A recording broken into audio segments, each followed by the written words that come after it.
Greetings and dynamic blessings to you all out there in YouTubeville. Swro Daddy here, and tonight we are going to be working on a painting project which was inspired by some old boxes that were gone through. And let's see, what was found was these wonderful prints. This was from a 1930 edition Ladies' Home Journal. So this is work collected by my great-grandfather, which was saved over the years. So this picture was found, a wonderful landscape. He loved artwork, and so probably why they saved it. As you can tell, nice quality magazine paper from the 1930s. Has really held up the test of time. And so what we're going to do is we're going to use the wet on wet technique, and we are going to attempt this right here in some fashion as our inspiration. We're going to be using acrylic colors, so pretty generics and small acrylics in a wide range of white, yellow, red, browns, greens, blues, and blacks. We're going to be working on a wonderful piece of canvas board. And so we're going to work about 8 by 10, something nice, and we're going to go landscape style with this one. And for our palette, we're going to be using another landscape board, and this is going to become our chance piece of artwork. So as we go through and make more paintings, this board's going to kind of get filled in with all the leftovers, and we're going to end up with kind of a cool sort of snippet of everything that we did, and it's going to be an abstract piece. So this is something that will come into its full unfoldment, who knows, weeks, months, days, years down the line, and will sort of be a collective memory of all of the painting experiences that we did. So let's get into the creation station and check it out.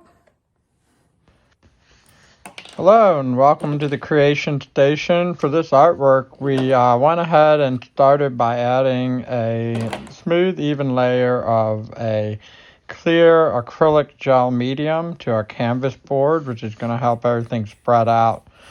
So right here, we're taking a 1-inch brush, and we've got a little bit of yellow. And what we're doing is we just got a little bit on the brush, and you can notice we spread it out in the palette. And then we're just taking the little bit that's on there, and we started down in the center where we want it to be the brightest, and worked our way up into the sun and just are spreading it as we work our way up. On the left side, we're leaving a little room for clouds and some blue. And then down there at the bottom, we have our yellow. This is going to be reflecting in the water, so that will show up through the layers of water that we do. So now on the right, you can follow our palette somewhat and see that we're putting some blue and white in there. And I'm just kind of smoothing it on the brush just to get a thin, even layer. And we're going to start spreading it from the top down, working into the yellow and going back and forth and just kind of filling the space and making that blue blend in with the yellow and throwing a little bit down into the water below to get our paint spread out, and then sort of gently brushing it back and forth. And so when the paint's off the brush, you end up getting just a really smooth, gentle blend. And if you go over the yellow, it just makes like a nice, delicate touch. All right, so we've added a little bit more white, and we're smoothing back and forth, and you can tell very little paint. So we get that paint on the brush, we spread it on the palette, and then we move it back and forth along our canvas. And now we're getting a little bit more white, and we're going to add that to the brush and start tapping out some clouds. And it might come out a little bit light at first. So we're just going to kind of tap out some happy clouds up there on a beautiful, gorgeous day in the 1930s, which could look just like a day you might see in the here and now, maybe slightly different with the changing weather patterns we're having. And we're going over it with some more white. One thing you may note is certain parts of the cloud come out brighter, certain parts are more faded. And by tapping those layers, that's what we want to achieve. That shadow and the highlights mixing in. And we're just going to spread a little bit to kind of smooth along our yellow and blue. So we're getting a whole reflection kind of built up at the bottom, and that'll come in handy later. Think of it as a little savings account for your painting. All right, so while we're working into the next layer, we're putting together some colors to build our mountains and hills. So I want to go ahead and ask our viewers out there, what's the funniest landscape? Anybody know what the funniest landscape is? It's hill areas. Gotta love those hill areas. Anyway, you can see I'm taking the palette knife and I'm just gently mixing a dark red and blue. And what we're doing is we're taking that palette knife on its tip and we're spreading it down to the left and up to the right, or down to the right and up to the left, depending on how you want to go. But by spreading a thick layer with the palette knife, you get that dense, dark color. So you don't have to use the colors that I'm using. You could use some other colors if you wish. I like to go with something dark, but you can always add a light layer over top of it. And as you can see, we're just kind of trying to build up some mountaintops. And by going at that angle, you create those rigid areas. A little bit to the left, a little bit to the right, and then you build another one. They're kind of like 2 points of an angle, if you will, and the palette knife works wonders for that. Now, you can get them in different shapes and sizes. This is actually one of my least favorite palette knives. It's a little bit complex to use, but it's great for small little ends, like you see I just did right there. But for making a nice, crisp, sharp mountain, I like a palette knife with a thicker tip and a little bit more of a sharp edge on it. So this one with the thinner, rounder tip is not my ideal selection. However, through these videos, I do wish to show you that you can really accomplish anything with the tools that you have. You just have to kind of give it a little bit of extra work and attention. And the technique is all the same. So having maybe a higher quality paint, a nicer palette knife, you'll get more stunning results. Why not start with something that's going to make you work a little bit, so when you get the real nice one, you'll end up with something amazing. So here what we're doing is we're smoothing the edges outward, kind of like the mountains are now becoming flat land. So you don't want to do it across the entire mountain. We're just doing it at the bottom. It's a great technique because you're going to be left with a significant amount of paint when you put the mountains together with the palette knife, much of which you want to just dry. But you want to take that edge and just sort of make it stick out real nicely. So you can see we're going to be working on the shore and the water coming up. So we'll see which one of those I'm going to go into first. I believe we're going to do the water first. And so we're probably going to start with a little blue and red and white. And you can see, yeah, that's what I'm doing along the shore to show that there's probably going to be some shadow there. That's not the brightest part because the mountains are going to be casting a shadow on that edge of the water. So we're kind of following along. We're just putting a little bit in the middle and then working away to the other mountain. And then we'll work into the lighter colors here in a minute. So we're going to go along the shore. You might notice a slight change in color there with the red. So that would suggest the movement of light. So we have a little bit more reddish on one side, more pink, and then a little bit more greenish purple on the opposite side. As if they were the exact same colors, there wouldn't be a whole lot of balance there. Now you can see as the paint is wearing out in the brush, that's where we're just going to take that light little fade bit and kind of spread it across the middle. So we have basically the essence of our water here. And now you can see our palette's getting kind of nice and colorful. And we are working in some other colors, which I believe is going to be our shoreline coming up here. So as we do that, I want to bring your attention to this interesting thing that I saw the other day. Oh, here we're doing the spreading down technique. I think we're going to do that sometime before the shore. You'll notice we'll do a little bit after. So we're taking a touch of white and we're just dragging it down in simple strokes. And so you can see those simple strokes that I'm doing are creating a reflection effect. And notice they're below the shadows. So below the shadows there, we got a nice reflection effect, and it's just a simple line moving from the middle of the page towards the bottom or the front of the page, which is the background moving towards the foreground. Okay, so anyway, we're going to be coming up on the shore, kind of connecting the green to the mountain, kind of connecting the pink to the mountains. And, one time I saw a landscaper, and he was building a shoreline. He was adding a bunch of sand along the edge of a pond. And he asked the homeowner, should I keep doing this? And real frustrated, the homeowner yelled, yes, just keep on working. And he said, okay, I'm just making sure. Anyway, you can see what we're doing here is we have a little green and white. And by not mixing the colors on the brush, but rather getting a little green from the palette and a little white from the palette and just touching the brush, we're able to put it down in such a way that the green appears and the white appears. So you have an essence of foliage on the shore, maybe some trees really far away, and then a little white to suggest a little bit of highlights on them. And then as we move forward, we're making bigger strokes. So smaller strokes far away to show distance, and bigger strokes moving forward to show the perspective moving towards the viewer.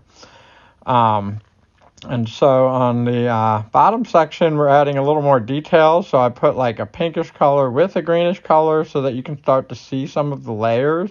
So maybe that's branches beneath and then leaves up above. And then we're doing a very similar effect on our mountain on the right. And we're going from our large stroke to the corner, making some much, much smaller stroke.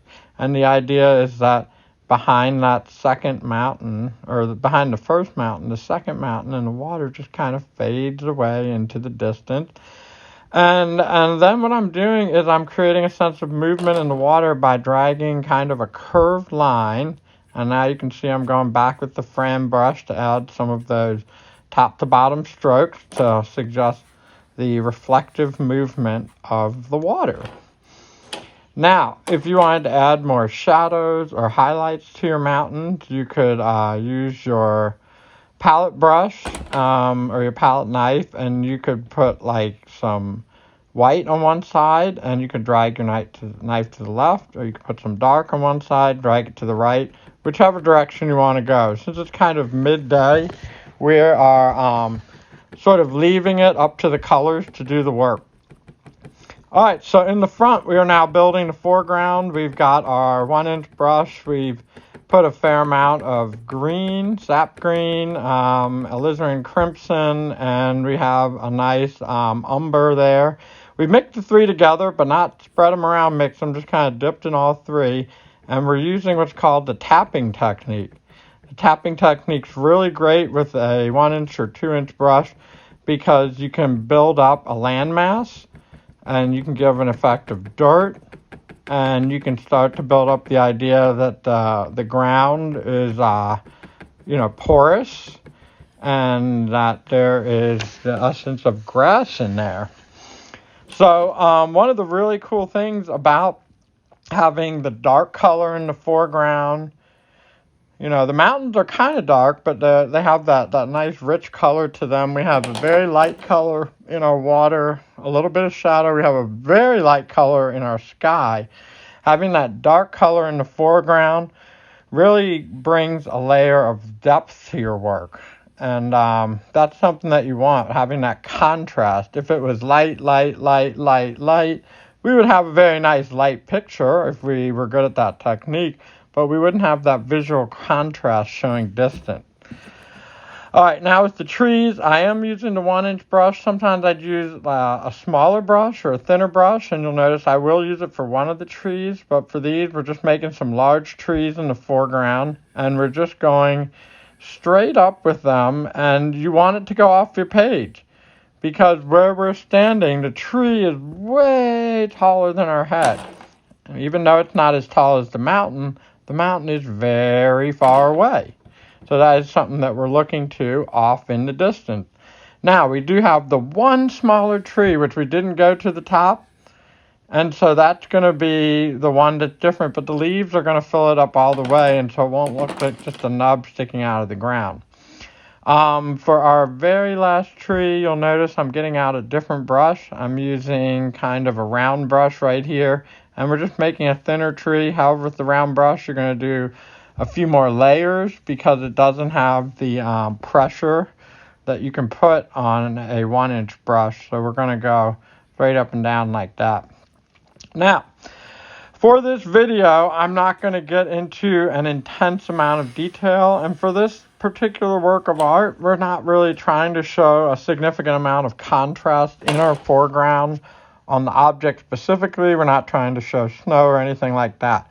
But if you wanted to add some white to make a highlight on one side of your tree and some black or a darker color to make a shadow on the opposite side of your tree, that's something we're going to get into in another video, and you'll be able to see specifically how to add that level of flair. For this one, it's all about building the layers and getting the general sense of idea and showing you a few techniques so that you're not completely overwhelmed with a very intense plethora of things to do, but you start to get yourself comfortable seeing your concept or idea from the beginning to the end stages, and then being able to think about it and make modifications later. Now, what you can see at the bottom is one of my favorite brushes. It's the fan brush, and the fan brush does a very wonderful job with the tapping technique. You just dabble some paint on it. So here I have light green, dark green, and yellow, and I just dip in all three, so it's in different areas of the brush. You can tell the brush is a variety of colors, and you can go up and down. You can make little ivy growing. You can make little grasses. You can do all sorts of things, and it creates a wonderful texture in your space. So what we're doing is we're essentially built up dirt, and now we're adding the grass, and you can see I'm taking a little bit of it and pushing it back into the background off to the side of the mountain, and I kind of spread that out because I don't want to have really big texture in the background. I just want to have a smooth texture to give the idea of grass far away, but up close, I actually want you to see and feel what it would look like. All right, so I believe what's about to happen next is we are going to take our fine point brush and we are going to begin adding branches to the tree. Now, when you're adding branches to the tree, you're going to develop this technique, and over time, you're going to get really good at making the branches how they may actually look. Or maybe you're going to spend some time after doing one of these, and you're going to observe the branches and just try to get them perfect. But for right now, we're just making them come off the tree any which way. They're going to be colored with leaves. Nobody's going to be counting how many branches are on the tree, how many leaves there are. So you just want to think about where would the branches generally be. You want to give that idea. If you can make a mistake and you see that some of it spreads out a little funny, that's okay. That's a perfect spot to just say, oops, I had a happy little accident, like Bob Ross would say. And you're just going to fill it in with some leaves. Or you're going to say that branch is about to fall off, or create a story with it, or whatever you're going to do. So just really kind of have some fun with it, and remember that the more you practice this, the more your creative muscles are going to flex and develop. And you know what I say, never stop drawing. It's truth. So it's just like reading or math or brushing your teeth or tying your shoes or anything like that.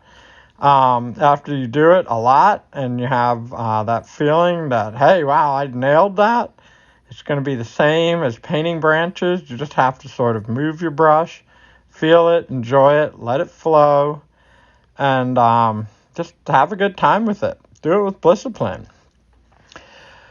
So while we're getting those last branches painted, I just wanted to mention, I noticed that one of my neighbors fired his landscaper just the other day, and I asked him why, and he said, well, he just wasn't cutting it.